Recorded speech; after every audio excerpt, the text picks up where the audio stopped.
नमस्कार दोस्तों, इस वीडियो में आप उत्तर प्रदेश में वर्ष 2015 में संपन्न की गई राजस्व लेखपाल भर्ती परीक्षा के शिफ्ट 2 के पेपर का कंप्लीट सॉल्यूशन देखने जा रहे हैं। यदि राजस्व लेखपाल पेपर के शिफ्ट 1 का कंप्लीट सॉल्यूशन देखना चाहते हैं, इसके अलावा जो चकबंदी लेखपाल के लिए भर्ती आई थी उसके 2 शिफ्ट के अलग अलग पेपर का कंप्लीट सॉल्यूशन देखना चाहते हैं, तो इस वीडियो के समाप्त होने के बाद से आप इस वीडियो का डिस्क्रिप्शन जरूर चेक करिएगा। चलिए दोस्तों, इस वीडियो को प्रारंभ करते हैं।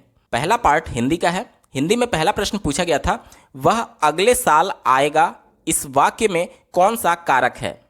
स्क्रीन पर आप कारक और उसके लिए प्रयुक्त होने वाले चिन्ह को देख पा रहे हैं, लेकिन जो प्रश्न में पूछा गया था वह अगले साल आएगा, इसमें कोई भी कारक चिन्ह आपको नहीं दिख रहा होगा। यहां पर मैंने 2 वाक्य लिखे हैं, पहला राम कक्षा को पढ़ाया और दूसरा वह अगले साल आएगा। अब यहां पर देखिए, अगर पहले वाक्य की मैं बात करूं तो राम कक्षा को पढ़ाया, इसमें ने का भाव छुपा हुआ है।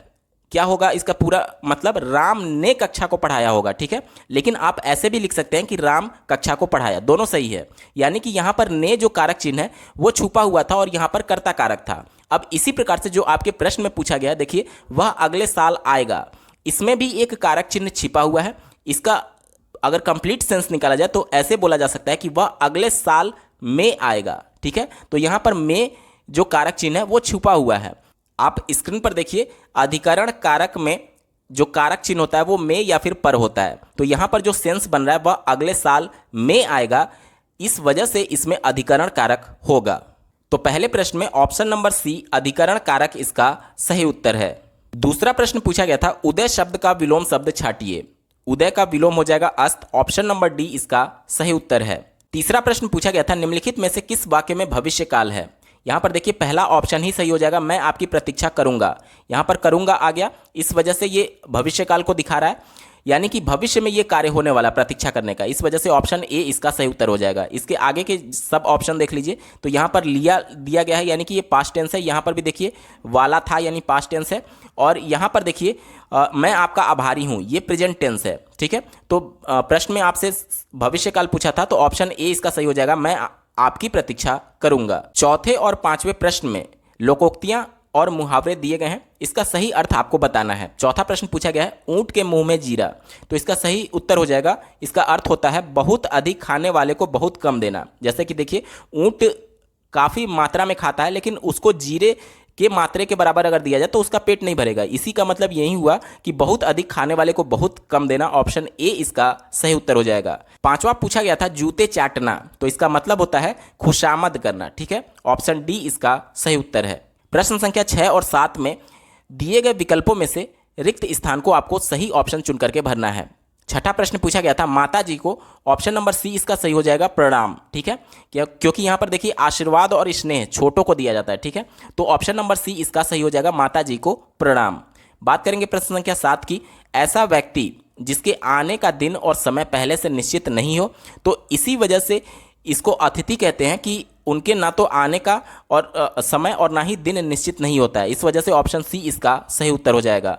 बात करेंगे प्रश्न संख्या 8 की, स्वच्छ शब्द का पर्यायवाची शब्द बताइए।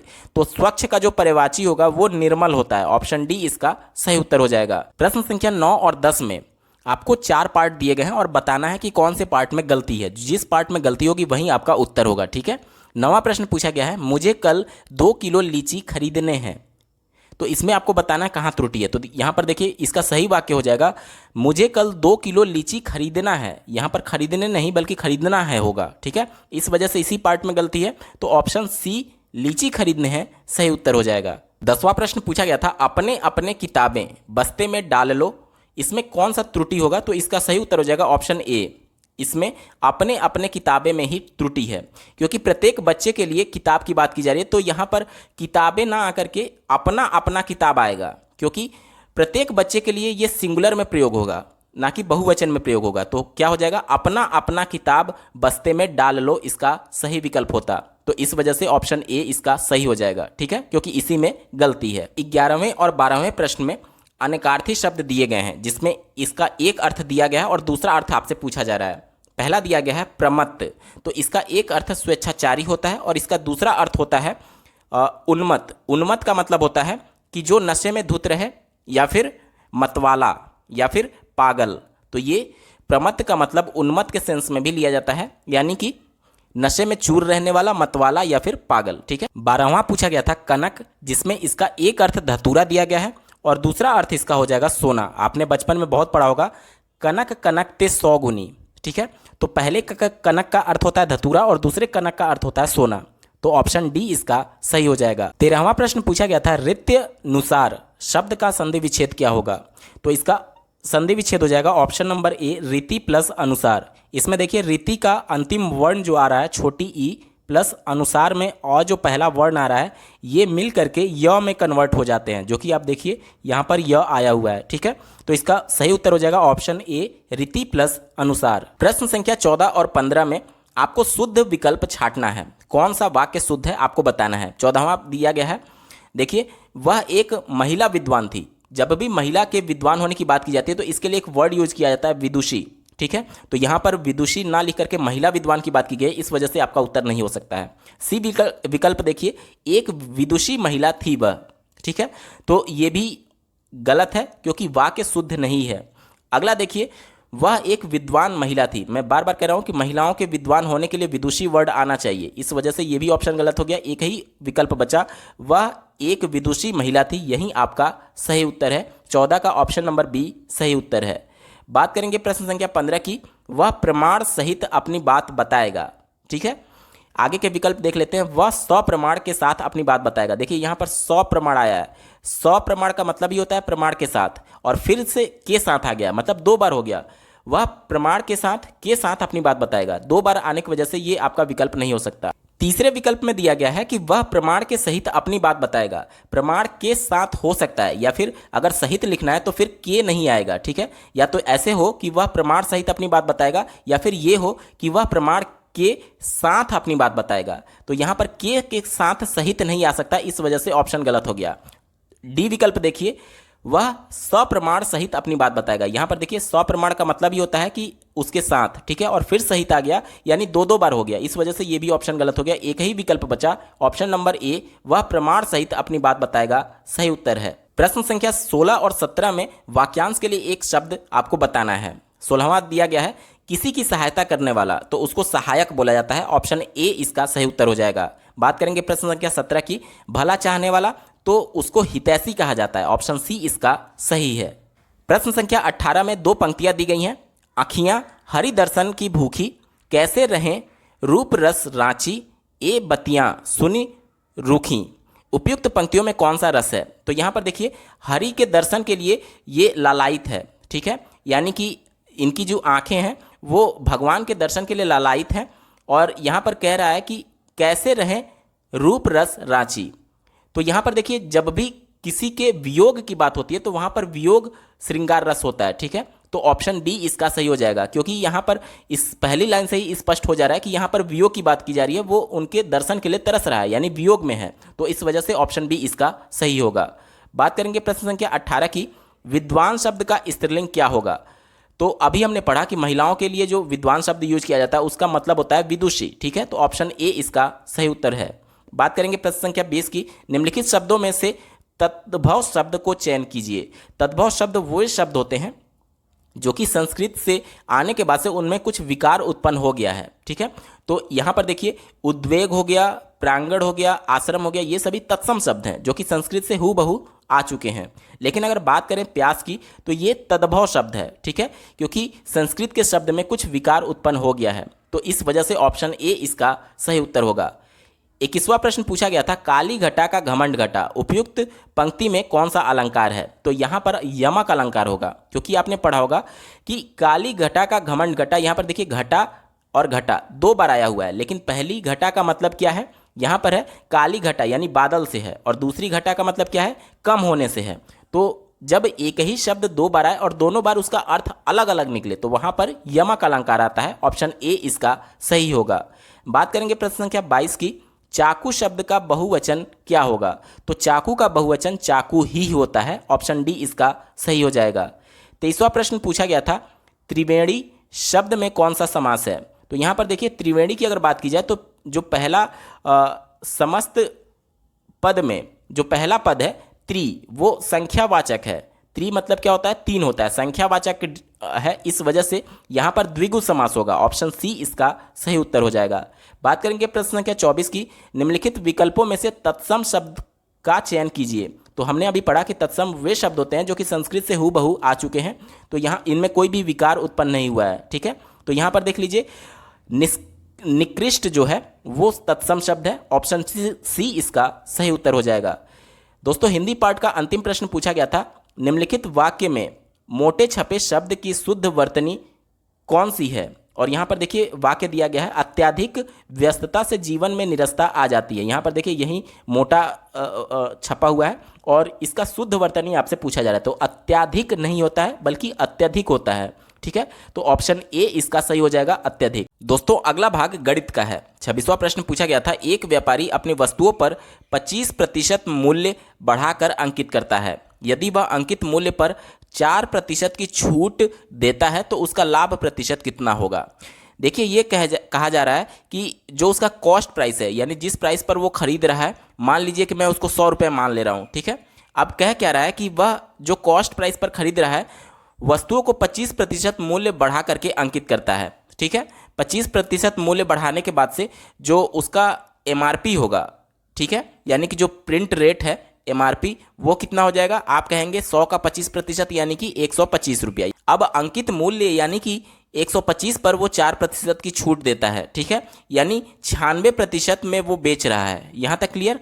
तो 96% और नीचे मैं 100 कर देता हूँ। ठीक है, अब देखिए इसको 25 से काटा जाए तो ये 5 बार में जाएगा और ये 4 बार में जाएगा। ठीक है, और ये 4 से काटेंगे तो 24 बार में जाएगा, यानी 24 गुणे 5 बराबर 120 रुपया। अब देखिए सब कुछ हमको पता चल गया, ये कॉस्ट प्राइस था और ये सेलिंग प्राइस है, यानी कि कॉस्ट प्राइस पर ही हम लोग प्रतिशत लाभ निकालते हैं। प्रतिशत कितने का लाभ हो रहा है, देखिए 20 रुपये का लाभ हो रहा है। कितने रुपए पर हो रहा है, आप कहेंगे 100 रुपये पर हो रहा है, और इसको प्रतिशत में कन्वर्ट करने के लिए 100 से गुणा कर देंगे, यानी कि सीधे सीधे 20% का उसको लाभ होगा। ऑप्शंस में देखिए ऑप्शन सी इसका सही उत्तर है। 27वां प्रश्न पूछा गया था, 3 संख्याओं का योगफल 392 दिया गया है।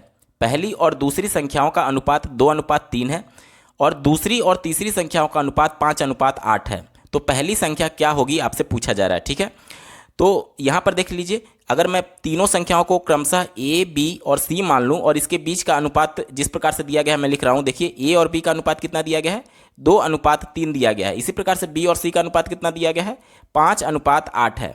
अब देखिए तीनों में अनुपात निकालने के लिए इस प्रकार से मल्टीप्लिकेशन कर दिया जाता है। ठीक है, तो देखिए क्या हो जाएगा, 2×5 = 10 अनुपात 3×5 = 15 अनुपात 8×3 = 24। यहाँ तक क्लियर। अब देखिए कह रहा है कि पहली संख्या क्या होगी। ठीक है, तो पहली संख्या क्या डिनोट कर रहा है, 10। तो पहले हम लोग 10 लिख देंगे ऊपर से और उसके नीचे तीनों का जोड़ करके देखिए 10, 15, 25 और 24 49 हो जाएगा। ठीक है, 49 और तीनों का योगफल कितना दिया गया है, आप कहेंगे 392 दिया गया, तो 392 से मल्टीप्लिकेशन हो जाएगा। ये देखिए ये 8 बार में कटेगा। ठीक है, और 10 × 8 यानी कि 80 आपका उत्तर आएगा। दिए गए ऑप्शन में देखिए ऑप्शन नंबर डी 80 इसका सही उत्तर है। 28वां प्रश्न पूछा गया था, 4 अंकों की बड़ी से बड़ी संख्या जो 24, 30 और 36 में से प्रत्येक से विभाजित हो कौन सी है। यहाँ पर देखिए इस प्रश्न में आप कई तरीके से इसको सॉल्व कर सकते हैं। या तो आप सभी विकल्पों को तीनों जो यहाँ पर मान दिए गए हैं इसे भाग दे करके देख लीजिए कि कौन सी संख्या तीनों से कट रही है, लेकिन इसमें आपका काफ़ी लंबा वक्त निकल जाएगा। ठीक है, यहाँ पर मैं आपको बता रहा हूँ, जैसे देखिए प्रश्न में ही बोला जा रहा है कि प्रत्येक से ये विभाजित होनी चाहिए। अब 36 से विभाजित होने के लिए क्या, 36 का अगर हम लोग गुणनखंड देखें तो 9 × 4 आप लिख सकते हैं, यानी कि इन चारों विकल्पों में से ऐसी संख्या जो 9 से भी विभाजित हो और 4 से भी विभाजित हो वही हमारा उत्तर होगा। 9 से विभाजित होने के लिए नियम ये कहता है कि दिए गए संख्या के सभी अंकों को जोड़ दिया जाए तो वो भी 9 से विभाजित अगर होता है तभी वो पूरी संख्या 9 से विभाजित होगी। अब देखिए दिए गए विकल्प में ऑप्शन सी से हम लोग चलेंगे। इसमें देखिए सभी अंकों को जोड़िए, 9, 8, 17, 17, 4, 21, जो कि 9 से विभाजित नहीं हो रहा है, इस वजह से उत्तर नहीं हो सकता। बी विकल्प देखिए 9, 9, 18, 6, 24, ये भी 9 से विभाजित नहीं होगा, इस वजह से उत्तर नहीं होगा। डी विकल्प देखिए 9, 6, 15, 2, 17, जो कि 9 से विभाजित नहीं होगा। ऑप्शन नंबर 1 बचता है, इसको एक बार देख लेते हैं। 9, 3, 12, 6, 18, जो कि 9 से पूरी तरीके से विभाजित हो जा रहा है, इस वजह से आपका उत्तर ऑप्शन नंबर ए होगा। 28 का ऑप्शन ए 9360 सही होगा। 29वां प्रश्न पूछा गया था, यदि आंकड़ों के एक समूह के माध्य और मानक विचलन गुणांक क्रमशः 10 और 5 दिए गए हैं तो आंकड़ों के समूह का मानक विचलन क्या होगा। देखिए यहाँ पर एक सूत्र होता है, मानक विचलन बराबर, जो मानक विचलन होता है उसका सूत्र है, ऊपर होता है समूह का मानक विचलन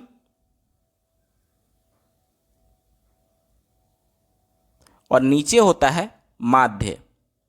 ठीक है, अब देखिए सब कुछ वैल्यू आपको दी गई है।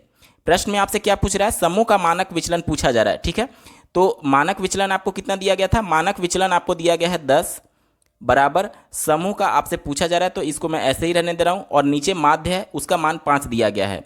यानी कि समूह का जो मानक विचलन हो जाएगा वो क्या हो जाएगा, वो हो जाएगा 10 गुणे 5 यानी कि 50। अब दिए गए विकल्प में देखिए ऑप्शन ए इसका सही उत्तर है। तीसरा प्रश्न पूछा गया था, यदि एक्स स्क्वायर प्लस 1/x² बराबर 23 दिया गया है तो x पर घात 4 प्लस 1/x पर घात 4 का मान क्या होगा, आपसे पूछा जा रहा है। तो यहाँ पर जो इक्वेशन वैल्यू दिया गया है इसके दोनों पक्षों का मैं स्क्वायर कर दे रहा हूँ, तो क्या हो जाएगा, देखिए x पर घात 4 हो जाएगा प्लस 1/x पर घात 4 हो जाएगा प्लस 2 गुणे ab, यानी कि 2 और ये a और b आपस में कट जाएंगे। ठीक है, तो केवल 2 बचेगा और 23 का स्क्वायर करेंगे तो 23 का स्क्वायर होता है 529। अब देखिए 2 इधर प्लस में है, इधर जाकर के माइनस में हो जाएगा, यानी 529 में से 2 घटेगा तो 527 बचेगा। ठीक है, और प्रश्न में इसी का मान पूछा गया था, इसका मान क्या आ जाएगा, 527 आपका सही उत्तर हो जाएगा। ऑप्शन में देखिए ऑप्शन सी इसका सही उत्तर है। 31वां प्रश्न पूछा गया था, सुरेश और संदीप एक व्यवसाय में साझेदार हैं। सुरेश ने 5 माह के लिए 5,000 रुपये और संदीप ने 6 माह के लिए 6,000 रुपये व्यवसाय में लगाए हैं। वर्ष के अंत में 610 रुपये के कुल लाभ में संदीप का कितना हिस्सा मिलेगा। यहाँ पर देखिए जो हिस्सेदारी मिलती है वह इन्वेस्टमेंट के अनुपात के बराबर होता है। यहाँ पर देखिए, यहाँ पर जो सुरेश है वह 5 महीने के लिए 5,000 लगा रहा है, तो इसका अनुपात हम लोग निकाल लेते हैं, 5 गुणे 5,000 पहले मैं लिख रहा हूँ। ठीक है, और जो संदीप है वह 6 माह के लिए 6,000 रुपये लगा रहा है। ठीक है, तो दोनों के बीच अगर हम लोग अनुपात निकालें तो देखिए ये 0 से 0 कट जाएगा और आपका क्या हो जाएगा, 25:36 हो जाएगा। यहाँ तक क्लियर। अब देखिए क्या कह रहा है कि वर्ष के अंत में 610 रुपये का लाभ हो रहा है, तो संदीप का हिस्सा पूछा जा रहा है कि उस लाभ में उसका हिस्सा क्या होगा। तो संदीप का अनुपात कितना आया है, 36 आया है, और दोनों को जोड़ देंगे तो कितना आ जाएगा, देखिए 6 5 11 के एक हाथ में 1 और 3 2 5 और 1 6। ठीक है, और गुणे उसको लाभ कितना हुआ था, 610 रुपये का। ठीक है, ये काटेंगे 10 बार में जाएगा और 36 गुणे 10 यानी कि 360, यानी जो संदीप का हिस्सा बनेगा लाभ में वह 360 रुपये बनेगा। ऑप्शन डी इसका सही उत्तर हो जाएगा। दोस्तों अब बात करेंगे प्रश्न संख्या 32 की। दिया गया है कि दो संख्याओं का अनुपात 3:5 है और उनका लघुत्तम समापवर्तक 300 है, तो छोटी संख्या आपसे पूछी जा रही है। दोनों संख्याओं के बीच अनुपात दिया गया है, तो अगर मैं पहली संख्या को 3x मान लूं तो दूसरी संख्या क्या हो जाएगी, आप कहेंगे 5x हो जाएगा। अब इन दोनों का एलसीएम क्या होता है, तो एलसीएम, दो संख्याओं का जो एलसीएम होता है, सबसे पहले जो कॉमन होता है उसको हम लोग लिख लेते हैं। दोनों में कॉमन क्या है, आप कहेंगे x है। ठीक है, पहली संख्या 3x है, दूसरी संख्या 5x है, दोनों में कॉमन x है। एलसीएम निकालने के लिए जो सबसे पहले कॉमन होता है उसको लिख लेते हैं, मैंने x लिख लिया। उसके बाद से पहली संख्या में जो गुणनखंड नहीं मिल रहा है उसको भी हम लोग गुणा करके लिखते जाते हैं, तो पहले में 3 है और दूसरे में 5 है। इसी प्रकार से अब इसका एलसीएम क्या आ जाएगा, आप कहेंगे 15x आ गया। ये हम लोग नियम के अनुसार निकाले हैं, जबकि प्रश्न में क्या दिया गया है, इनका एलसीएम कितना है, आप कहेंगे 300 दिया गया है। ठीक है, तो यहाँ से x की वैल्यू हम लोग निकाल लें तो x का वैल्यू क्या आ जा रहा है, 20 आ जा रहा है। अब पहली संख्या को हमने 3x माना है और यहीं छोटी भी है। ठीक है, प्रश्न में आपसे क्या बोला है, पूछा जा रहा है, छोटी संख्या पूछा जा रहा है, तो जाहिर सी बात है 3x ही छोटी संख्या होगी। तो x का मान हमने 20 निकाल लिया है और 3x में x का मान 20 रखेंगे तो 60 आपको छोटी संख्या प्राप्त हो जाएगी। अब दिए गए विकल्पों में देखिए ऑप्शन नंबर बी इसका सही उत्तर है। 33वां प्रश्न पूछा गया था, √15,612 प्लस √154 प्लस √256 का मान क्या होगा। तो यहाँ से देखिए दाहिने साइड से चलिए, इसका मान आपको ज्ञात है, वर्गमूल निकालेंगे तो 15 आएगा। ठीक है, अब ये देखिए 15 इस 154 में जुड़ जाएगा, तो 15 प्लस 154 169 हो जाएगा, और उसका यहाँ पर वर्गमूल दिया गया है तो उसका वर्गमूल हो जाएगा 13, फिर 13 इसमें जुड़ेगा तो जो संख्या प्राप्त होगी वो हो जाएगी 15,625, और उसका पूरे का जब वर्गमूल निकलेगा तो 125 आएगा, जो कि आपको विकल्प बी में दिया गया है। सही उत्तर हो जाएगा 125। 34वां प्रश्न पूछा गया था n+1, n+2, n+3, n+4, n+5 का औसत क्या होगा।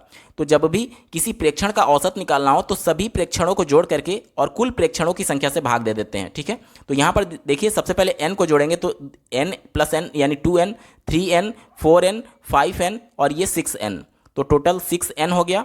प्लस अब डिजिट्स को जोड़िए, 1 2 3 3 6 4 10 और 5 15 प्लस 15 और टोटल प्रेक्षण कितने हैं आप कहेंगे 6 है। तो इसे भाग दीजिए तो यहाँ पर देखिए ये हो जाएगा n+15/6। इसको मैं 3 से काट रहा हूँ तो 3 पचे 15 और 3 दूनी 6, यानी कि आपका उत्तर क्या आ जाएगा, आपका उत्तर आ जाएगा n+5/2। अब सभी विकल्पों में देखिए ऑप्शन डी n+5/2 इसका सही उत्तर है। 35वां प्रश्न पूछा गया था यदि किसी भिन्न के हर में 1 जोड़ा जाता है तो भिन्न 1/2 हो जाता है। जैसे कि मैं मान लीजिए, मैं यहाँ पर मान रहा हूँ कि भिन्न जो है पहले x/y था, अब कह रहा है कि भिन्न के हर में 1 जोड़ा जाए, तो 1 मैं जोड़ दे रहा हूँ तो क्या कह रहा है, तो भिन्न 1/2 हो जा रहा है, ठीक है। और दूसरा क्या कह रहा है, यदि भिन्न के अंश में 1 जोड़ दिया जाए, यानी x/y पहले था, अब अंश में मैं 1 जोड़ दे रहा हूँ तो इसके बाद से क्या हो जा रहा है, भिन्न का मान 1 हो जा रहा है। तो आपसे पूछ रहा है कि भिन्न का अंश और हर का योगफल बताना है, यानी कि x+y कितना होगा आपसे पूछा जा रहा है। चलिए देखिए, इसको जब आप सॉल्व करेंगे तो क्या आ जाएगा, ये y इधर गुणा हो जाएगा और x माइनस वाई बराबर -1 आ जाएगा, ठीक है। अब इसको सॉल्व करिए, ये देखिए 2x हो जाएगा माइनस वाई माइनस बराबर 1 हो जाएगा, यहाँ तक क्लियर। अब यहाँ पर देखिए 2x माइनस वाई बराबर 1। अब दोनों इक्वेशन को मैं घटा दे रहा हूँ, यहाँ से माइनस हो जाएगा, ये प्लस हो जाएगा और ये माइनस हो जाएगा, ये देखिए ये कट जाएगा और यहाँ पर देखिए -x बचेगा बराबर -2 बचेगा, माइनस से माइनस कट जाएगा और x बराबर 2 हमें प्राप्त हो गया, x बराबर 2 हमें प्राप्त हो गया, ठीक है। अब पहले इक्वेशन में यानी इस इक्वेशन में मैं x बराबर अगर 2 रख दूं तो देखिए क्या प्राप्त होगा, x का मान 2 रख रहा हूँ, -y बराबर -1। अब y को इधर ले जाएंगे और 1 को इधर लाएंगे तो y बराबर आ जाएगा 3, यहाँ तक क्लियर।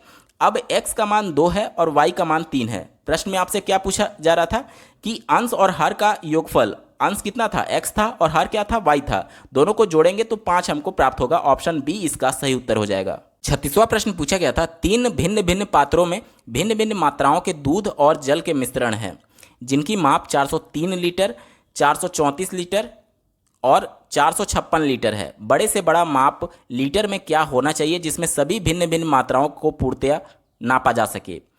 तो देखिए यहाँ पर बड़ी से बड़ी की बात की गई है, इस वजह से यहाँ पर हाईएस्ट कॉमन फैक्टर यानी कि HCF महत्तम समापवर्तक आपको निकालना होगा। तो यहाँ पर 3 संख्याएं दी गई हैं जिसका मौसा आपको निकालना है। चूंकि संख्याएं बहुत बड़ी हैं इस वजह से आपको एक छोटा सा हिंट मैं दे रहा हूँ। देखिए जब भी संख्याएं बड़ी हों तो जो 2 संख्याएं जो बिल्कुल नज़दीक हों उनका आप एक तरीके से डिफरेंस निकाल लीजिए। तो अगर इन 2 संख्याओं का मैं डिफरेंस निकाल ले जाऊँ तो क्या आ जाएगा, देखिए 31 आएगा डिफरेंस। अब अगर जो डिफरेंस आया हुआ है वो तीनों संख्याओं को काट दे तो वहीं उसका HCF होगा।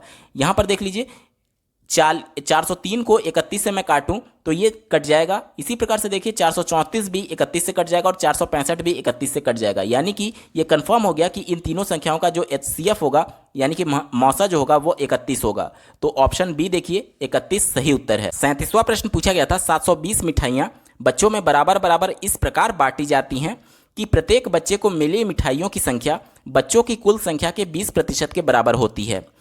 तो पूछा जा रहा है कि प्रत्येक बच्चे को कुल कितनी मिठाई मिली है। यहाँ पर मैं मान ले रहा हूँ कि बच्चों की कुल संख्या जो है वह x है, ठीक है। अब प्रश्न में क्या कह रहा है कि प्रत्येक बच्चे को बच्चों की कुल संख्या के 20% के बराबर मिठाई मिलती है। तो बच्चों की कुल संख्या x थी, अब इसका 20% अगर मैं निकालूँ तो 0.2x हो जाएगा। यानी कि इतने बच्चे हैं और प्रत्येक बच्चे को इतनी मिठाई मिल रही है। इन दोनों का गुणा कर दिया जाए तो ये किसके बराबर होगा, ये बराबर होगा कुल मिठाइयों की संख्या के, ठीक है। यानी कि हम क्या लिख सकते हैं 0.2x स्क्वायर बराबर 720। ये इधर नीचे आएगा और ये अब क्या हो जाएगा x स्क्वायर बराबर 3600 हो जाएगा। यहाँ तक क्लियर। अब देखिए x स्क्वायर है, इधर जाकर के ये अंडर रूट में हो जाएगा, यानी x का मान आप कितना कह देंगे 60 आ जाएगा x का मान। अब देखिए x क्या है, बच्चों की कुल संख्या है और प्रत्येक बच्चे को कितनी मिठाई मिल रही है ये प्रश्न में पूछा जा रहा है, और यानी कि प्रत्येक बच्चे को 20% मिल रहा था, यानी कि 60 का 20% आपको निकाल देना है। 60 का 20% यानी 0.2 से आप गुणा कर देंगे तो ये कितना आ जाएगा, 12 आ जाएगा, यानी प्रत्येक बच्चे को 12 मिठाई मिलेगी। ऑप्शन नंबर सी इसका सही उत्तर है। 38वां प्रश्न पूछा गया था, वह छोटी से छोटी संख्या जिसे 512 में गुणा करने पर प्राप्त गुणनफल एक पूर्ण घन हो, आपको बताना है। तो सबसे पहले इस प्रकार के प्रश्नों को सॉल्व करने के लिए 512 का हम लोग गुणनखंड कर लेते हैं, यानी कि जो संख्या दी गई रहती है उसका गुणनखंड कर लीजिए। 512 का गुणनखंड जब आप करेंगे तो देखिए क्या हो जाएगा, 512 2 से मैं भाग दे रहा हूँ तो कितनी बार में जाएगा, 2 दूनी 4, 2 पचे 10 और 2 छक 12। फिर 2 से काटेंगे तो 2 एकम 2 और ये 2 दूनी 4 और ये 8 दूनी 16। फिर 2 से काटेंगे तो 2 छक 12, फिर 4 बार में, फिर 2 से काटेंगे तो 32 हो जाएगा। इसी प्रकार से फिर 2 से काटेंगे तो 16 हो जाएगा, फिर 2 से काटेंगे तो 8 हो जाएगा। इसके बाद से 2 से फिर काटेंगे तो क्या आ जाएगा, 4 आ जाएगा। फिर 2 से काटेंगे तो 2 आ जाएगा, फिर 2 से काटेंगे तो 1 आ जाएगा। यानी कि देखिए हमको बोला जा रहा है कि पूर्ण घन बनाना है, तो 3-3 का पेयरिंग मैं कर रहा हूँ। एक यहाँ से पेयर बन गया, एक यहाँ से पेयर बन गया, एक यहाँ से पेयर बन गया। अब तीनों पेयर हैं, यानी ये पहले ही पूर्ण घन है। अब पूछा जा रहा है कि कौन सी संख्या से गुणा किया जाए। तो यहाँ पर देखिए इन चारों विकल्प में कौन सी ऐसी संख्या है जो कि पूर्ण घन है। यहाँ पर देखेंगे कौन सी ऐसी संख्या है जो पूर्ण घन है, क्योंकि ये तो पहले ही से ही पूर्ण घन है, तो जो जिससे गुणा करना है वो भी पूर्ण घन होनी चाहिए, तभी उसका घनमूल निकलेगा। और यहाँ पर जब आप विकल्प देखेंगे तो देखिए ऑप्शन नंबर ए सही होगा, क्योंकि 8 जो है वो 2 का घन करेंगे तो 8 मिलेगा, यानी कि 8 का जो घनमूल होगा वो 2 के बराबर होगा। देखिए यहाँ पर 3 पेयर पहले से बन रहे थे और ये जब 8 से गुणा कर देंगे तो ये एक और पेयर बन जाएगा, 2 गुणे 2 गुणे 2, यानी कि सब कुछ बाहर निकल जाएगा, घनमूल निकल जाएगा। प्रश्न में यही पूछा जा रहा था कि पूर्ण घन बनाना है, तो आपका उत्तर हो जाएगा ऑप्शन नंबर ए 8। 39वां प्रश्न पूछा गया था, 36 व्यक्ति किसी कार्य को 18 दिन में पूरा कर सकते हैं, 27 व्यक्ति उसी कार्य को कितने दिन में पूरा करेंगे। तो M1D1 बराबर M2D2 रख देते हैं। तो 36 गुणे 18 बराबर 27 गुणे कितने दिन में पूछा जा रहा है, ठीक है। तो यहाँ पर मैं डी रख दे रहा हूँ, डेज, ठीक है। तो यहाँ पर देखिए 9 से अगर मैं काटूँ तो 9 त्रिक 27 और 9 दूनी 18, ठीक है।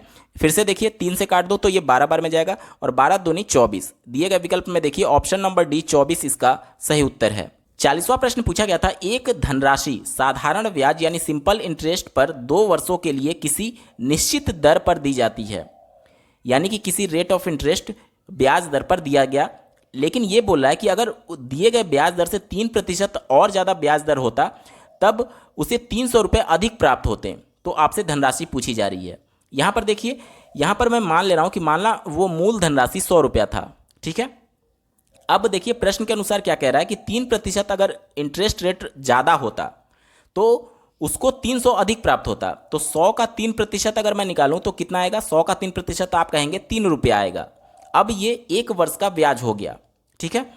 अब प्रश्न में चूंकि 2 वर्षों के लिए निवेश किए गए हैं यानी इन्वेस्टमेंट किया गया है, तो 1 वर्ष का 3 रुपया है, तो 2 वर्ष का कितना हो जाएगा, 2 से मैं गुणा कर दूंगा। क्यों? क्योंकि साधारण ब्याज में जो ब्याज होता है वो प्रत्येक वर्ष समान रहता है, ठीक है। यानी 2 वर्षों में उसको ब्याज कितना मिल जाएगा, 6 रुपया। ये कब 6 रुपया ज़्यादा मिल रहा है उसको, जब इंटरेस्ट रेट 3% को बढ़ा दिया जा रहा है। तो हमारे अनुसार उसको 6 रुपया ज़्यादा मिला, लेकिन प्रश्न में क्या कहा जा रहा है कि 300 रुपये ज़्यादा मिलना चाहिए, ठीक है। तो देखिए हमारे अनुसार 6 मिला और प्रश्न में 300 दिया गया है, तो इसके बीच हम एक अनुपात निकाल सकते हैं कि 1 किसको डिनोट करेगा, 50 के बराबर डिनोट करेगा। अब देखिए प्रश्न के अनुसार 1 50 को डिनोट कर रहा है और हमने मूल राशि 100 मानी थी, यानी कि प्रश्न के अनुसार इसमें 50 से गुणा करना होगा, तभी तो प्रश्न के अनुसार मूल राशि निकलेगी। तो 100 में 50 से जब मल्टीप्लिकेशन करेंगे तो आपको उत्तर प्राप्त हो जाएगा ऑप्शन नंबर ए 5000 मूल धनराशि थी, ठीक है। 41वां प्रश्न पूछा गया था, ए, बी और सी किसी कंपनी में हिस्सेदार हैं। किसी एक वर्ष में ए का लाभ 1/3 भाग मिला, बी को 1/4 भाग मिला और सी को 5000 रुपये मिले, तब ए का कितना लाभ मिला ये आपसे पूछा जा रहा है। देखिए किसी भी फाइनेंशियल ईयर में अगर तीनों का लाभ मैं निकालूं, यहाँ पर देखिए 1/3 ए को मिला है, बी को 1/4 मिला है, दोनों को अगर मैं जोड़ दूं तो 1/3 धन 1/4, दोनों का एलसीएम क्या हो जाएगा, आप कहेंगे 12 हो जाएगा, यहाँ पे 4 हो जाएगा, ये 3 हो जाएगा, यानी कि 7/12 दोनों का लाभ हो गया, ए और बी का, ठीक है। और टोटल जो लाभ होता है वो 1 होता है। अगर प्रतिशत की बात की जाए तो उसमें 100% होता है, और अगर भिन्न की बात की जाए तो 1 होगा। अब देखिए टोटल लाभ ए है, और ए और बी का टोटल लाभ 1 है, और ए और बी का लाभ मिला करके 7/12 था, यानी कि सी का लाभ निकालने के लिए टोटल लाभ में से ए और बी के लाभ को मैं घटा दे रहा हूं। यहां तक क्लियर। अब यहां पे जब आप घटाएंगे तो 5/12 प्राप्त होगा। ये 5/12 जो प्राप्त हुआ वह सी को प्रश्न में दिया गया है 5000 के बराबर है, ठीक है। यानी कि जो 5/12 है वो किसके बराबर है? 5000 के। यहां तक क्लियर। तो अब देखिए 5000 के बराबर है, तो अगर मैं 1 का मान निकालना चाहूं तो क्या हो जाएगा? ये 1000 हो जाएगा और 12 इधर गुणा हो जाएगा, यानी कि 12000 हो जाएगा, ठीक है। अब देखिए टोटल जो लाभ हुआ, हमने प्रश्न में क्या माना था? एक टोटल लाभ था, तो 12000 टोटल यानी कि लाभ हुआ है, और उसमें प्रश्न में आपसे ए का लाभ पूछा जा रहा है। ए का लाभ कितना था? कुल लाभ का 1/3 था, यानी कि इसमें 1/3 से गुणा कर देंगे तो आपका उत्तर आ जाएगा 4000। अब देखिए विकल्प में देखिए ऑप्शन बी 4000 इसका सही उत्तर है। 42वां प्रश्न पूछा गया था, एक समबाहु त्रिभुज की ऊंचाई क्या होगी जिसकी प्रत्येक भुजा 4 सेंटीमीटर है? समबाहु त्रिभुज की प्रॉपर्टी ये होती है कि तीनों भुजाएं इसकी बराबर होती हैं, ठीक है। तो ये भी 4, ये भी 4, ये भी 4। अब कह रहा है कि इसकी ऊंचाई क्या होगी। ऊंचाई के लिए आपको यहां से एक रेखा खींचना होगा। ये एक समकोण त्रिभुज बनाएगा, ठीक है। मान लीजिए मैं ये ए बी और ये सी नाम देता हूं। तो ए बी की अगर बात की जाए तो टोटल ये भुजा 4 सेंटीमीटर है, तो ए बी का मान 2 हो जाएगा, ठीक है। अब यहां पर देखिए लंब हमको निकालना है, क्योंकि जो बी सी है यही इसकी हाइट है, ऊंचाई है, क्योंकि प्रश्न में आपसे ऊंचाई ही पूछा जा रहा है, ठीक है। तो यहां पर देखिए आपको कर्ण पता है और यहाँ पर आधार पता है, तो यहाँ पर आप इसका लंब निकाल सकते हैं। तो क्या हो जाएगा? लंब बराबर हो जाएगा, यानी यच बराबर हो जाएगा √4 का स्क्वायर यानी 16 माइनस √2 का स्क्वायर यानी कि 4। तो आपका मान क्या आ जाएगा? √12। 12 को आप लोग क्या लिख सकते हैं? 4 × 3 यानी कि 2√3 आपका उत्तर हो जाएगा। अब देखिए विकल्प में देखिए ऑप्शन बी 2√3 सेंटीमीटर इसका सही उत्तर है। 43वां प्रश्न पूछा गया था, एक त्रिभुज की तीनों भुजाओं की लंबाई क्रमशः 35, 40 और 45 सेंटीमीटर दी गई हैं। त्रिभुज का क्षेत्रफल क्या होगा आपसे पूछा जा रहा है। तो सबसे पहले आप एस निकालना होगा। एस बराबर क्या होता है? 1/2 ए प्लस बी प्लस सी, जहां ए बी सी इस त्रिभुज की भुजाएं हैं। उसके बाद से आपको मजबूरीवश यही फार्मूला लगाना होगा, क्योंकि ये किसी भी प्रकार की त्रिभुज का निर्माण इसकी भुजाएं नहीं कर पा रही हैं, ना तो समकोण ना तो समबाहु त्रिभुज। नहीं तो आप डायरेक्टली फार्मूला लगा सकते थे, ठीक है। तो आपको मजबूरीवश यही सूत्र लगाना होगा। एस एस माइनस ए, दूसरे ब्रैकेट में एस माइनस बी, और तीसरे ब्रैकेट में एस माइनस सी। एस आपने निकाल लिया A plus B plus C by 2, और उसके बाद से इस इक्वेशन में एस का इक्वेशन रख दीजिए, वैल्यू रख दीजिए, आपको आंसर प्राप्त हो जाएगा। जब कैलकुलेट आप कर लेंगे तो आपको ऑप्शन नंबर सी सही उत्तर मिलेगा, 670.82 सेंटीमीटर स्क्वायर। 44वां प्रश्न पूछा गया था, रघु ने 1200 किलोमीटर यात्रा हवाई जहाज से तय की, जो कि उसकी कुल यात्रा का 2/5 भाग है, ठीक है। यहाँ पर 2/5 का मान 1200 दिया गया है। जैसे मैं मान ले रहा हूँ कि उसकी कुल यात्रा जो है वह x किलोमीटर की है, उसका 2/5 भाग आपको दिया गया है, कितने बराबर? 1200 किलोमीटर के बराबर। यहाँ से देखिए x का मान निकल जाएगा, ये इससे काटेंगे 600 बार में जाएगा, और 5 से गुणा करेंगे तो 3000 आ जाएगा, ठीक है। तो टोटल जो उसके द्वारा दूरी तय की गई है वह 3000 किलोमीटर तय की गई है। अब आगे क्या बोल रहा है देखिए, उसने कुल यात्रा का 1/3 भाग कार द्वारा तथा शेष यात्रा रेलगाड़ी द्वारा तय की। तो रेलगाड़ी द्वारा तय की गई यात्रा की दूरी कितनी होगी? देखिए पहले वो 1200 किलोमीटर हवाई जहाज से चल चुका है, उसके बाद से 1/3 भाग कार द्वारा चल रहा है। अब टोटल दूरी 3000 किलोमीटर थी, इसका 1/3 निकालेंगे तो 1000 किलोमीटर आएगा, ठीक है। अब देखिए हवाई जहाज से 1200, कार से 1000, यानी कि टोटल कितना डिस्टेंस हो गया? आप कहेंगे 2200 किलोमीटर वो चल चुका है। बाकी जो है वो ट्रेन से चल रहा है, रेलगाड़ी से चल रहा है। तो रेलगाड़ी द्वारा कितनी दूरी तय की गई वो आपसे पूछा जा रहा है। टोटल डिस्टेंस वो 3000 किलोमीटर तय कर रहा है, जिसमें से 2200 वो चल चुका है। तो 3000 में से 2200 घटाएंगे तो बचेगा 800 किलोमीटर, वहीं वो ट्रेन के द्वारा सफर तय करेगा। ऑप्शन नंबर डी 800 किलोमीटर इसका सही उत्तर है। 45वां प्रश्न पूछा गया था, एक शोधकर्ता ने निम्नलिखित प्रतिदर्श आंकड़ों को एकत्रित किया, इसकी माध्यिका क्या होगी? तो माध्यिका निकालने के लिए सबसे पहले बढ़ते या फिर घटते क्रम में लिखते हैं। चलिए मैं इसको बढ़ते क्रम में पहले व्यवस्थित करता हूं। तो देखिए क्या हो जाएगा, 1, उसके बाद से देखिए 1 हट गया, उसके बाद से देखिए 1 से बड़ा कौन सा है? तो आप कहेंगे 1 से बड़ा 4 है, तो मैंने 4 लिख दिया। उसके बाद से देखिए 4 से बड़ा 5 है, 5 2 बार आया हुआ है, ठीक है, तो मैंने 2 बार लिख दिया। एक ये तीसरी बार भी आया हुआ है तो 3 बार मैंने 5 लिख दिया। उसके बाद से देखिए 6 2 बार आया हुआ है तो मैं 6 को 2 बार लिख दे रहा हूँ। इसके बाद से देखिए 6 हो गया। उसके बाद से 7 1 बार आया हुआ है तो मैं 7 लिख दे रहा हूँ। उसके बाद से देखिए 8 1 बार आया है तो 8 लिख दिया, और 12 जो है वो 2 बार आया हुआ है तो 2 बार मैंने 12 लिख दिया। अब देखिए माध्यिका पूछा जा रहा है। माध्यिका क्या होता है? मध्य का अंक होता है। देखिए टोटल गिन लीजिए कितने अंक हैं, 1 2 3 4 5 6 7 8 9 10 11। तो जब भी विषम संख्या होती है तो आपका माध्यिका हो जाता है n+1 divided by 2। 11 + 1 divided by 2 यानी छठवां जो अंक होगा। अब देखिए छठवां अंक कौन सा है? 1 2 3 4 5 6, यानी 6 जो है वो आपकी माध्यिका हो जाएगी। दिए गए ऑप्शन में ऑप्शन ए इसका सही उत्तर है। 46वां प्रश्न पूछा गया था, यदि एक त्रिभुज की भुजाओं का अनुपात 3:4:5 है और उनका क्षेत्रफल 216 वर्ग सेंटीमीटर है तो त्रिभुज का परिमाप क्या होगा? यहाँ पर देखिए, यहाँ पर जो अनुपात दिया गया है ये एक परफेक्ट ट्रिपलेट दिया गया है। इस वजह से ये कंफर्म होगा कि ये एक समकोण त्रिभुज है जिसमें कर्ण सबसे बड़ी भुजा यानी 5 हो जाएगा, ये 4 और ये 3। आधार और लंब में आप कुछ भी मान सकते हैं, कोई भी फर्क नहीं पड़ता है, ठीक है, यहाँ तक क्लियर। अब देखिए यहाँ पर मैं मान करके चल रहा हूँ, चूंकि ये अनुपात में है तो जो इसका कर्ण होगा वो 5x है, जो आधार है वो 4x है और जो लंब है वो 3x है। यहाँ तक क्लियर। अब इसका क्षेत्रफल मैं निकालता हूँ तो क्षेत्रफल क्या होता है? 1/2 आधार यानी कि 4x गुणे लंब यानी कि 3x। ये देखिए ये 2 बार में जाएगा और ये क्या बच जाएगा? 6x² बच जाएगा। बराबर कितना दिया गया प्रश्न में? आपको इसका क्षेत्रफल कितना दिया गया? 216 दिया गया है। ये देखिए 6 से काटेंगे तो ये 36 बार में जाएगा, और x² है तो x का मान क्या आ जाएगा? 6 आ जाएगा। यहाँ तक क्लियर। x का मान 6 आपको मिल गया। अब देखिए x का मान यहाँ पर रख दीजिए तो तीनों भुजाओं का मान हमको प्राप्त हो जाएगा। तो पहली भुजा जो इसका लंब होगा वो कितना हो जाएगा? 6 त्रिक 18 प्लस इसका कर्ण कितना हो जाएगा? 5 छक 30 प्लस इसका आधार कितना हो जाएगा? 4 छक 24। अब तीनों को जोड़ दीजिए, यही आपका उत्तर होगा, क्योंकि परिमाप जो होता है तीनों भुजाओं का योग होता है।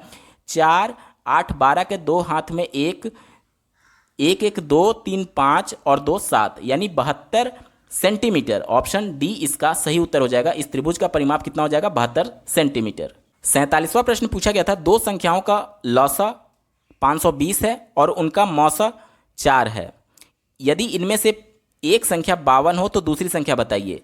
आपने फॉर्मूला पढ़ा होगा कि लौसा गुणे मौसा, यानी कि लौसा कितना दिया गया है? 520 दिया गया है, गुणे मौसा कितना दिया गया है? 4 दिया गया, बराबर पहली संख्या कितनी है? 52 है, गुणे दूसरी संख्या आपसे पूछा जा रहा है। इससे ये काटेंगे तो 10 बार में जाएगा, 10 गुणे 4 यानी कि 40। दूसरी संख्या 40 होगी। ऑप्शन ए इसका सही उत्तर है। बात करेंगे प्रश्न संख्या 48 की। दिया गया है कि आंकड़ा समूह का सबसे अधिक बारंबार आने वाला मान बहुलक कहलाता है, ठीक है। किसी भी आंकड़े में जो सबसे ज़्यादा बार रिपीट होता है वह उसका बहुलक कहलाता है। ऑप्शन ए इसका सही उत्तर हो जाएगा। बात करेंगे प्रश्न संख्या 49 की। किसी कक्षा के 15 विद्यार्थियों की औसत आयु 50 वर्ष दी गई है, ठीक है। यदि इनमें से 5 विद्यार्थियों की औसत आयु 14 वर्ष है तथा 9 विद्यार्थियों की औसत आयु 16 वर्ष दी गई है, 15वें की आयु क्या होगी? यहाँ पर देखिए टोटल जो बच्चों की संख्या है वो 15 है, ठीक है, और 15 का जो औसत आयु दिया गया है वो कितना दिया गया है? वो दिया गया है 15 वर्ष, यानी कि उनके सभी बच्चों के सभी विद्यार्थियों के आयु का योग कितना हो जाएगा? 15 गुणे 15 बराबर 225 हो जाएगा, 225 वर्ष। यहाँ तक क्लियर। अब देखिए इनमें से 5 विद्यार्थियों की औसत आयु 14 वर्ष है, तो 5 का जब 14 वर्ष है तो उनके आयु का योग कितना हो जाएगा? तो 5 गुणे 14 यानी 14 25 70 हो जाएगा, ठीक है। आगे देखिए 9 विद्यार्थियों की औसत आयु 16 वर्ष दी गई है, तो 9 गुणे 16 कर देंगे तो इसका मान आ जाएगा 144। इन दोनों को जोड़ दिया जाए तो देखिए क्या हो जाएगा? ये हो जाएगा 4 और ये हो जाएगा 7 4 11 के 1 हाथ में 1 और ये 2, ठीक है, 214। यहाँ पर देखिए 9 बच्चे यहाँ पर और 5 बच्चे यहाँ पर, यानी कि 14 बच्चे हो गए। बच्चों की कुल संख्या 15 थी, एक ही बच्चा बचा और वो 15वें बच्चे की आयु आपसे पूछा जा रहा है, यानी कि टोटल सभी बच्चों की आयु का योग 225 था। उसमें से अगर मैं 214 घटा दूं तो 15वें बच्चे की आयु आ जाएगी, ठीक है। तो इसमें से जब आप घटाएंगे तो आपका उत्तर आ जाएगा ऑप्शन नंबर बी 11 वर्ष। 50वां प्रश्न पूछा गया था, एक समचतुर्भुज का क्षेत्रफल 500 सेंटीमीटर स्क्वायर दिया गया है और इसके एक विकर्ण की लंबाई 25 सेंटीमीटर है, तो दूसरे विकर्ण की लंबाई क्या होगी? तो आपने पढ़ा होगा कि समचतुर्भुज का जो क्षेत्रफल होता है 1/2 पहला विकर्ण गुणे दूसरा विकर्ण, बराबर कितना दिया गया है? 500 दिया गया है, ठीक है। अब ये देखिए 2 का गुणा इधर हो जाएगा यानी 1000 हो जाएगा। D1 का मान आपको 25 दिया गया है, तो यहाँ पर D2 का मान निकालने के लिए 1000 डिवाइडेड बाई 25 हो जाएगा, यानी कि 25 चौके 100 और ये 40। आपका उत्तर हो जाएगा ऑप्शन नंबर सी 40 सेंटीमीटर। दूसरे विकर्ण की लंबाई 40 सेंटीमीटर होगी। दोस्तों अब बात करेंगे भाग 3 यानी कि सामान्य जानकारी जनरल अवेयरनेस पार्ट की। 51वां प्रश्न पूछा गया था, गांधी जी ने भारत छोड़ो आंदोलन कब शुरू किया था? तो ये 1942 में उनके द्वारा शुरू किया गया था। ऑप्शन बी सही होगा। 52 नंबर का प्रश्न पूछा गया था, गदर क्रांति आरंभ होने का सबसे प्रमुख कारण क्या था? तो प्रथम विश्व युद्ध आरंभ होना इसका प्रमुख कारण था। ऑप्शन ए इसका सही उत्तर है। बात करेंगे प्रश्न संख्या 53 की, निम्नलिखित में से कौन सा मेरु रज्जु का एक महत्वपूर्ण कार्य है? तो प्रतिवर्ती क्रियाओं को नियंत्रित करना इसका प्रमुख कार्य होता है। ऑप्शन सी इसका सही उत्तर है। बात करेंगे प्रश्न संख्या 54 की, उपराष्ट्रपति को अपना कार्यकाल समाप्त होने से पूर्व अपने पद से हटाने का अधिकार निम्नलिखित में से किसके पास है?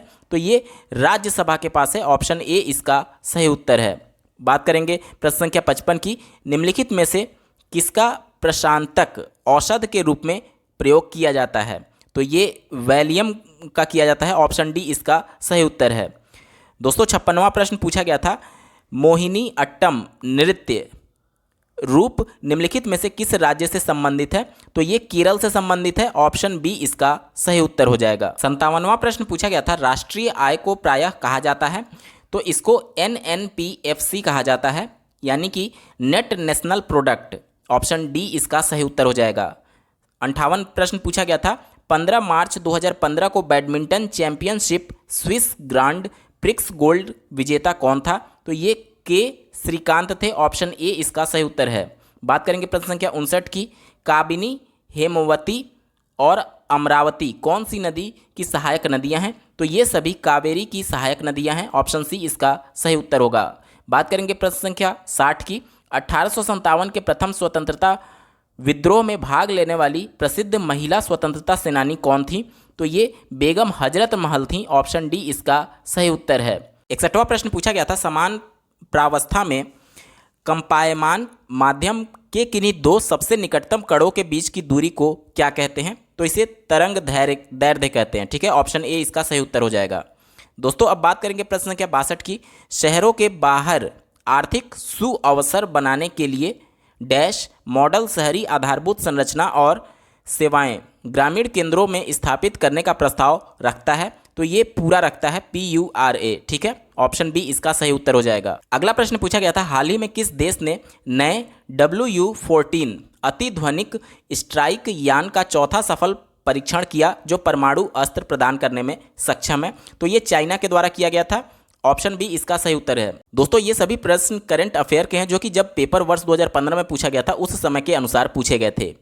इस पेपर को दिखाने का मेरा मकसद आपको सिर्फ इतना बताना है कि किस हिसाब से पेपर पूछे जाते हैं, ताकि आप अपनी प्रिपरेशन उसी के अनुसार कर पाएं। बात करेंगे प्रश्न संख्या 64 की, यांत्रिक ऊर्जा को विद्युत ऊर्जा में रूपांतरित करने के लिए डायनेमो का प्रयोग किया जाता है। ठीक है, ऑप्शन ए इसका सही उत्तर हो जाएगा। 65वां प्रश्न पूछा गया था, निम्नलिखित में से कौन से देश का संसार में धान उत्पादन में दूसरा स्थान है? तो भारत का धान उत्पादन में दूसरा स्थान है। ऑप्शन डी सही उत्तर है। 66वां प्रश्न पूछा गया था, वर्ष 2015 के सर्वोत्तम कल्याण संगठन पुरस्कार से किसको सम्मानित किया गया था? तो national union of seafarers of India को सम्मानित किया गया था। ऑप्शन डी इसका सही उत्तर हो जाएगा। 67वां प्रश्न पूछा गया था, निम्नलिखित में से किसको लोकनायक के रूप में जाना जाता है? तो जयप्रकाश नारायण जी को लोकनायक के रूप में जाना जाता है। ऑप्शन बी इसका सही उत्तर है। 68वां प्रश्न पूछा गया था, भारत की लगभग आधी जनसंख्या मात्र 5 राज्यों में रहती है, निम्नलिखित में से कौन सा इन 5 घनी जनसंख्या वाले राज्यों में से नहीं है? तो केरल जो है वह 5 सबसे ज़्यादा राज्यों में जनसंख्या वाले राज्यों में नहीं है। ऑप्शन सी इसका सही उत्तर है। 69वां प्रश्न पूछा गया था, निम्नलिखित में से कौन अवध के कृषक आंदोलन का नेता था? तो बाबा रामचंद्र जी थे। ऑप्शन ए इसका सही उत्तर है। बढ़ते हैं प्रश्न संख्या 70 की तरफ, निम्नलिखित में से कौन वर्तमान में विश्व बैंक का अध्यक्ष है? तो जिम योंग किम, जो कि ऑप्शन ए है। ये वर्ष 2015 में जब प्रश्न पूछा गया था उसके अनुसार ऑप्शन ए सही उत्तर हो जाएगा। बात करेंगे प्रश्न संख्या 71 की, मशरूम किसके उदाहरण हैं? तो ये कवक के उदाहरण होते हैं। ऑप्शन सी फंजाई कवक सही उत्तर है। 72वां प्रश्न पूछा गया था, दिल्ली मेट्रो को अपनी प्रथम ड्राइवर रहित रेलगाड़ी किस देश से प्राप्त हुई थी? तो ये दक्षिण कोरिया से हुई थी। ऑप्शन बी इसका सही उत्तर है। 73वां प्रश्न पूछा गया था, भारत में पंचायती राज स्थापित करने वाले प्रथम 2 राज्य कौन से थे? तो ये राजस्थान और आंध्र प्रदेश थे। ऑप्शन सी इसका सही हो जाएगा। 74वां प्रश्न था, भारत ने पृथ्वी के धरातल का कितना प्रतिशत घेरा है? तो यह 2.4% घेरा हुआ है। ऑप्शन डी इसका सही उत्तर है। 75 प्रश्न पूछा गया था, अशोक के आक्रमण के दौरान कलिंग की राजधानी कौन सी थी? तो उस समय कलिंग की राजधानी तोशाली थी। ऑप्शन डी इसका सही उत्तर है। दोस्तों, इस पेपर का अंतिम पार्ट ग्रामीण विकास यानी रूरल डेवलपमेंट से पूछा गया था, जिसमें पहला प्रश्न पूछा गया था, कौन सी उपभाषा राज्य के पश्चिमी भागों रोहिलखंड और ऊपरी दोआब में बोली जाती है? तो यहाँ पर खड़ी बोली बोली जाती है। ऑप्शन बी इसका सही उत्तर है। बात करेंगे प्रश्न संख्या 77 की, तहसील स्तर पर सरकारी निकायों को क्या कहा जाता है? तो इसको पंचायत समिति कहा जाता है। ऑप्शन ए इसका सही उत्तर है। 78 प्रश्न पूछा गया था, 2011 की जनगणना के अनुसार उत्तर प्रदेश का सबसे अत्यधिक जनसंख्या वाला शहर कौन सा था? तो ये कानपुर था। ऑप्शन ए इसका सही होगा। बात करेंगे प्रश्न संख्या 79 की, हाल ही में केंद्र सरकार को प्रयुक्त की गई सी रंगराजन की रिपोर्ट के अनुसार कोई व्यक्ति जो ग्रामीण क्षेत्रों में कितने रुपए से अधिक खर्च करता है उसे गरीब नहीं समझा जाएगा? तो ये 32 रुपये प्रतिदिन के हिसाब से था। तो ऑप्शन ए इसका सही उत्तर हो जाएगा। 80वां प्रश्न पूछा गया था, उत्तर प्रदेश के निम्नलिखित शहरों में से किससे पीतल उत्पादों का अधिकतम निर्यात किया जाता है? तो ये मुरादाबाद से किया जाता है। ऑप्शन ए सही हो जाएगा। बात करेंगे प्रश्न संख्या 81 की, उत्तर प्रदेश कितने जिलों में विभाजित है? तो उत्तर प्रदेश में कुल 75 जिले हैं। ऑप्शन ए सही होगा। 82वां प्रश्न पूछा गया था, अंबेडकर विशेष रोजगार योजना यानी AVRY के अंतर्गत परियोजना की इकाई लागत कितने से कम नहीं होनी चाहिए? तो ये 50,000 से कम नहीं होनी चाहिए। ऑप्शन डी सही हो जाएगा। 83 नंबर का प्रश्न पूछा गया था, सुल्तान ने सामाजिक वानिकी योजना की कुशल कार्यप्रणाली के लिए केंद्रीकृत डाटाबेस के समस्याओं का समाधान करने की पहल की है। तो ये किसके द्वारा की गई थी? तो ये राष्ट्रीय सूचना केंद्र यानी नेशनल इंफॉर्मेटिक्स सेंटर के द्वारा की गई थी। ऑप्शन डी सही होगा। अगला प्रश्न पूछा गया था, उत्तर मध्य रेलवे का मुख्यालय कहाँ स्थित है? तो ये इलाहाबाद में स्थित है। ऑप्शन बी सही हो जाएगा। बात करेंगे प्रश्न संख्या 85 की, भारत में स्थित किस शहर को विश्व का सबसे पुराना शहर कहा जाता है? तो वाराणसी को विश्व का सबसे पुराना शहर कहा जाता है। ऑप्शन बी सही हो जाएगा। 86 नंबर का प्रश्न पूछा गया था, चमड़े की वस्तुओं के लिए प्रसिद्ध जिले हैं? तो कानपुर और आगरा ये महत्वपूर्ण जिले हैं जो कि चमड़े की वस्तुओं के लिए प्रसिद्ध हैं। ऑप्शन ए सही है। बात करेंगे प्रश्न संख्या 87 की, इंदिरा आवास योजना यानी IAY जो एक केंद्र समर्थित योजना है का राज्य सरकार के साथ लागत सहभाजन अनुपात क्या है? तो केंद्र सरकार इसमें 75% और राज्य सरकार इसमें 25% खर्च करती है। ऑप्शन बी सही हो जाएगा। बात करेंगे प्रश्न संख्या 88 की, भू कृषि का रिकॉर्ड कौन सा है?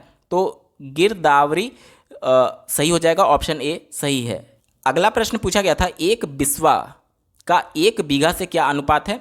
तो 1/20 अनुपात होता है। ऑप्शन डी सही हो जाएगा।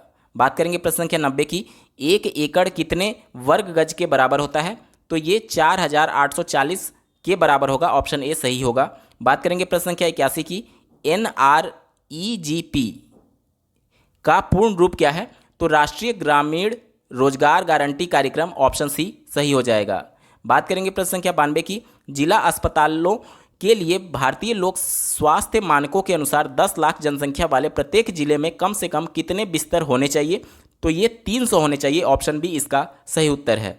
अगला प्रश्न पूछा गया था, घरेलू व्यक्तिगत सौर जल हीटर के लिए आर्थिक सहायता योजना के अंतर्गत उत्तर प्रदेश राज्य में क्या प्रोत्साहन दिया जाता है? तो यहाँ पर बट्टा दिया जाता है। ऑप्शन बी सही हो जाएगा। बात करेंगे प्रश्न संख्या 94 की, उत्तर प्रदेश की प्रमुख व्यावसायिक फसल क्या है? तो गन्ना उत्तर प्रदेश की प्रमुख व्यावसायिक फसल है। ऑप्शन बी सही है। 95 नंबर का प्रश्न पूछा गया था, एक ग्राम पंचायत में ग्राम के वार्डों से चुने हुए कितने सदस्य होते हैं जिन्हें पंच कहा जाता है? तो इनकी सदस्यों की संख्या 7 से 17 हो सकती है। ऑप्शन बी सही हो जाएगा। बात करेंगे प्रश्न संख्या 96 की, उत्तर प्रदेश के उच्च न्यायालय के मुख्य न्यायाधीश की नियुक्ति कौन करता है? तो ये भारत के राष्ट्रपति करते हैं। ऑप्शन बी सही है। दोस्तों, हम लोग वीडियो के बिल्कुल अंतिम पड़ाव में आ चुके हैं। अभी तक का ये वीडियो आपको कैसा लगा कमेंट करके जरूर बताइएगा, क्योंकि आपका एक कमेंट मुझे मोटिवेट करेगा ऐसे ही महत्वपूर्ण वीडियो लाने के संदर्भ में। और लेखपाल की अभी तक जितनी भी पेपर हुए हैं, चाहे चकबंदी लेखपाल या फिर राजस्व लेखपाल, सभी पेपर के कंप्लीट सॉल्यूशन के लिए आप इस वीडियो का डिस्क्रिप्शन जरूर चेक करिएगा। चलिए दोस्तों, बात करेंगे प्रश्न संख्या 97 की। उत्तर प्रदेश में एक वर्ष में न्यूनतम कितनी ग्राम सभा की बैठक होनी चाहिए? तो कम से कम 2 होनी चाहिए, ऑप्शन डी सही हो जाएगा। बात करेंगे प्रश्न संख्या 98 की। एक व्यक्ति के लिए पंचायत का सदस्य बनने की न्यूनतम आयु सीमा क्या है? तो ये 21 वर्ष होती है, ऑप्शन ए सही है। बात करेंगे 99 नंबर प्रश्न की। मध्याह्न भोजन कार्यक्रम के अंतर्गत विद्यालय स्तर पर बच्चों के न्यून भार की प्रतिशतता का आकलन किस आवृत्ति पर किया जाना चाहिए? तो ये अर्धवार्षिक होनी चाहिए, ठीक है, यानी हर 6 महीने पर, ऑप्शन ए सही हो जाएगा। बात करेंगे इस पेपर के अंतिम प्रश्न की। MGNREGA यानी मनरेगा के अंतर्गत सामग्री संगठक के मामले में केंद्र और राज्य सरकारों द्वारा किए गए निधिकरण का अनुपात क्या है? तो ये 75:25 है, यानी केंद्र सरकार 75% और राज्य सरकार 25% व्यय करती है। दोस्तों, ये पेपर पूरा सॉल्व हो चुका है। आपको ये वीडियो कैसा लगा कमेंट करके जरूर बताइएगा। साथ ही सभी पेपर को देखने के लिए इस वीडियो का डिस्क्रिप्शन जरूर चेक करिए। इस वीडियो को देखने के लिए आपका बहुत बहुत धन्यवाद। भगवान करे आपका दिन शुभ हो।